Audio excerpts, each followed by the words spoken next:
All right, let's dive right into this explainer and explore a really fascinating human obsession, our deep-seated desire to separate pure, clean intellect from the messy, physical reality of the body. You know, we absolutely love the idea of a lone genius just pulling a brilliant, entirely original idea right out of thin air. But today, we're going to completely shatter that illusion and look at what true creation actually demands from us. So, can true creation come only from the mind? This question is actually at the core of a massive modern crisis we're having right now regarding artificial intelligence and intellectual property. We are desperately trying to figure out who actually owns the thoughts generated by a machine. But to really wrap our heads around this paradox, we have to travel back thousands of years and look at how human beings first started valuing the mind over the physical body. Check out this terracotta kylix from way back, around 550 BC. It portrays the Greek myth of Zeus birthing Athena directly from his head. And what's really wild here is, take a close look at Zeus. He is sitting on what essentially functions as a birthing chair, yet his face is completely calm and collected. There's no pain, no struggle. He has completely bypassed the traditional, messy, physical nature of birth. Now, to pull this off, Zeus had to eliminate a massive threat. He learned of a prophecy that his pregnant wife, Metis, was going to give birth to a child even more powerful than him. So what does he do? He literally swallows Metis whole. By swallowing her, Zeus completely assimilated female reproductive power. He bypassed the biological womb entirely, which allowed him to claim sole masculine authorship of his daughter Athena, who then just sprang from his head fully grown and ready for war. And this brilliantly illustrates how ancient society viewed the whole process of creation. They associated the head with sanitized aristocratic reason and orderly wisdom. The physical womb, on the flip side, was culturally viewed as chaotic, full of bodily fluids and basically polluting. So by using his head as a womb, Zeus enacted a birth that was completely clean and untouched by messy reality. The absolutely crucial point here is that by eliminating the middle woman, this myth cemented an incredibly powerful illusion: the idea of the lone, masculine creator generating pure intellect out of thin air. I mean, as Athena herself proudly declares in Aeschylus's tragedy, "There is no mother anywhere who gave me birth." The father birthed the child alone, and the patriarchy retained absolute control over both life and intellect. Section 1. Mind versus the messy body. This ancient mindset didn't just disappear. Fast forward to the philosopher René Descartes, who formalized this exact same divide centuries later. He gave us a dualism that perfectly mirrors the birth of Athena. On one side, you've got the res cogitans, the pure thinking mind, the brilliant spark of the idea. And on the other side, you have the res extensa, the extended physical thing, the messy, mechanical, and honestly often tedious execution in the real world. Descartes firmly argued that the mind is the true elevated origin of all creativity. Section 2. The invisible intellectual architect. So how does this play out today?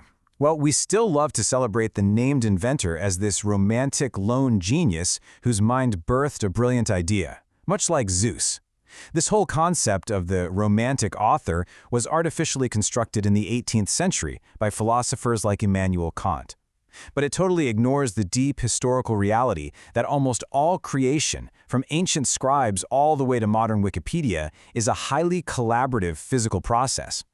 Yet our legal systems still fundamentally reward the pure idea way more than the grinding physical labor.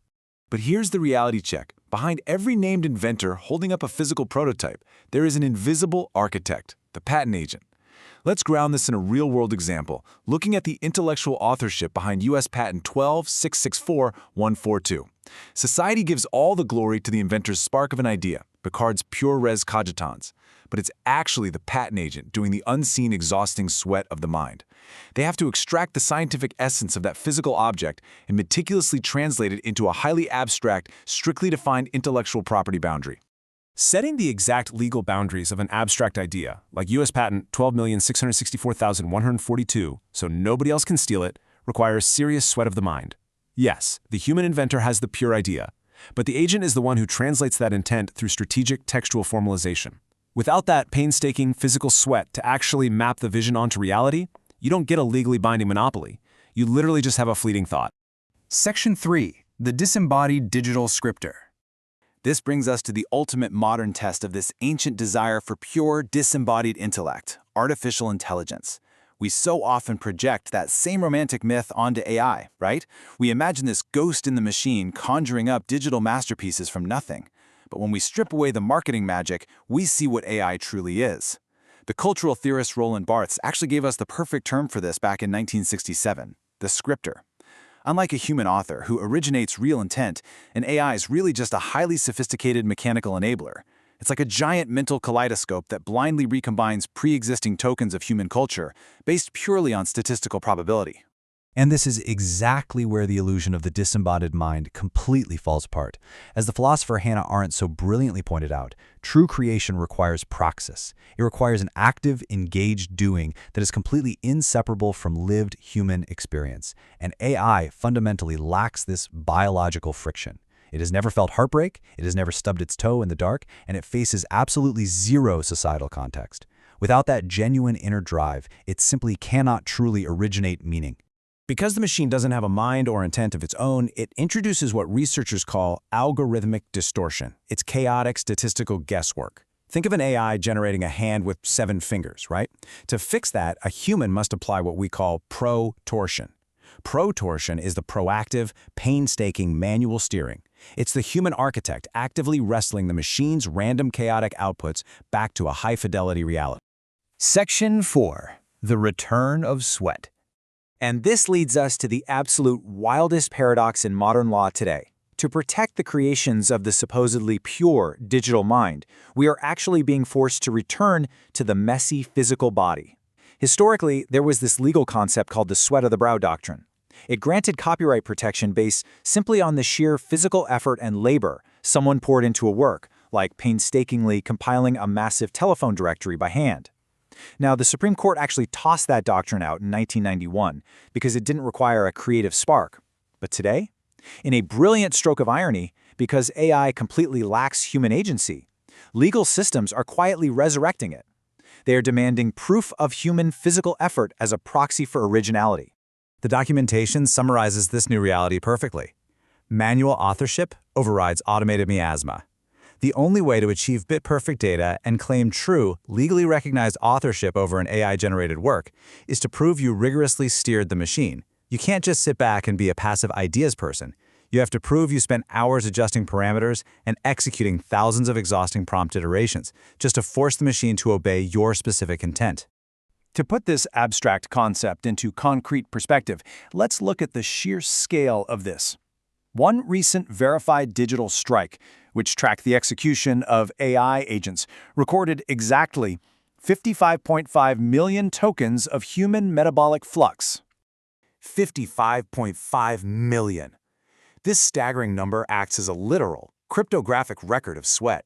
It beautifully ties this whole story together, linking the physical effort of typing directly back to that exhausting sweat of the mind we see in complex patent law. It mathematically proves right down at the digital substrate that real bodily energy and intense human focus were spent to execute the digital mission.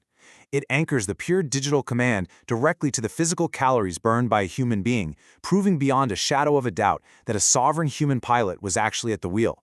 The disembodied mind? It's a complete myth. So, we really come full circle, from Zeus attempting to bypass the biological womb all the way to the modern developer trying to automate away human effort. Ultimately, true authorship isn't just a clean, effortless spark floating in the void. It demands your messy, lived experience, your biological friction, and your proactive sweat to map that vision onto reality. The machine is completely empty without you. So, what kind of creator will you choose to be? Will you actively embrace the sweat of the brow and wield the script? Or just settle for a facsimile of intelligence? The choice is entirely yours. Keep learning, keep questioning, and I'll catch you on the next explainer.